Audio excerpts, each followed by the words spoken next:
കൊല്ലം പൂരത്തിനിടെ കുടമാറ്റത്തിൽ RSS സ്ഥാപകൻ ഹെഡ്ഗേവാറിന്റെ ചിത്രം ഉയർത്തിയ സംഭവത്തിൽ പോലീസ് ഇപ്പോൾ കേസെടുത്തിരിക്കുകയാണ്. കൊല്ലം ഈസ്റ്റ് പോലീസാണ് കേസെടുത്തത്.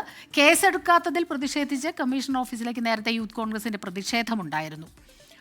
അരുൺരാജാണ് ചേരുന്നത് കൊല്ലത്തു നിന്ന് വിവരങ്ങളുമായി. അരുൺരാജ്, ഇപ്പോൾ പോലീസ് കേസ് എടുത്തിരിക്കുന്നു. അപ്പോൾ ആർക്കെതിരെയാണ് കേസ് ഇപ്പോൾ എടുത്തിട്ടുള്ളത്? എന്തെല്ലാമാണ് ഇതിന്റെ വിവരങ്ങൾ കൂടുതൽ?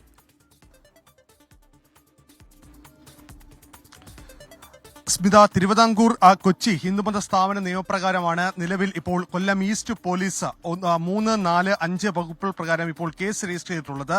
ഈ RSS നേതാവായ RSSന്റെ സ്ഥാപകൻ കൂടിയായ ഡോക്ടർ ഹെഡ്ഗേവാളിന്റെ ചിത്രം ഈ കുടമാറ്റത്തിന് ഉപയോഗിച്ചു എന്നുള്ളതാണ് ഈ കേസുമായി ബന്ധപ്പെട്ട് പോലീസ് പറയുന്നത്. ഇത് ക്ഷേത്ര ആരാധനയുമായി ബന്ധപ്പെട്ട്, ക്ഷേത്രമത വിശ്വാസവുമായി ബന്ധപ്പെട്ട് തിരുവിതാംകൂർ കൊച്ചി ഈ ഹിന്ദുമത സ്ഥാപനങ്ങളുടെ ഈ നിയമവുമായി ബന്ധപ്പെട്ട് വിരുദ്ധമാണ് എന്നുള്ളതാണ് ഈ വകുപ്പിൽ ഈ കേസുമായി ബന്ധപ്പെട്ട കാര്യങ്ങളിൽ പോലീസ് ചൂണ്ടിക്കാട്ടുന്നത്. നേരത്തെ ഇതുമായി ബന്ധപ്പെട്ട് ഡിവൈഎഫ്ഐയും യൂത്ത് കോൺഗ്രസും കൊല്ലം ഈസ്റ്റ് പോലീസിന് പരാതി നൽകിയിരുന്നു. ഈ പരാതിയുടെ അടിസ്ഥാനത്തിൽ അല്പസമയം മുമ്പാണ് കേസ് രജിസ്റ്റർ ചെയ്തിട്ടുള്ളത്. യൂത്ത് കോൺഗ്രസ് ഇത് കുറച്ച് സമയം മുമ്പാണ് കൊല്ലം കമ്മീഷണർ ഓഫീസിലേക്ക് കേസെടുക്കാത്തതിൽ പ്രതിഷേധിച്ച് വലിയ പ്രതിഷേധമടക്കം നടത്തിയത്. ഇതിന് പിന്നാലെയാണ് പോലീസ് കേസെടുക്കുകയും ഇതുമായി ബന്ധപ്പെട്ട നടപടികളിലേക്ക് കടക്കുകയും ചെയ്തത്. പക്ഷേ ക്ഷേത്ര കോമ്പൗണ്ടിന് ഉള്ളിലല്ല ഈ പരിപാടി നടന്നത്. ആശ്രമം ഗ്രൗണ്ട് പോലെയുള്ള ഒരു പൊതു ഇടത്തിലാണ്. ഇതുമായി ബന്ധപ്പെട്ട നിയമപരമായ വശങ്ങൾ അത് പോലീസ് ഇപ്പോൾ പരിശോധിച്ച് വരികയാണ്.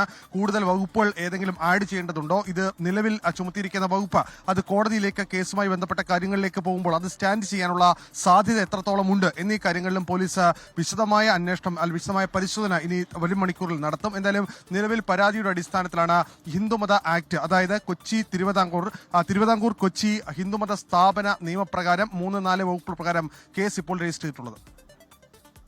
കേസെടുക്കാത്തതിൽ വലിയൊരു പ്രതിഷേധമുണ്ടായിരുന്നു. അപ്പോൾ അതിനെ തുടർന്ന് ഇപ്പോൾ കേസെടുത്തിട്ടുണ്ട്. അപ്പോൾ എന്തായാലും അന്വേഷണം തുടങ്ങിയിരിക്കുന്നു എന്നുള്ളതാണ് കേസ് രജിസ്റ്റർ ചെയ്തത്.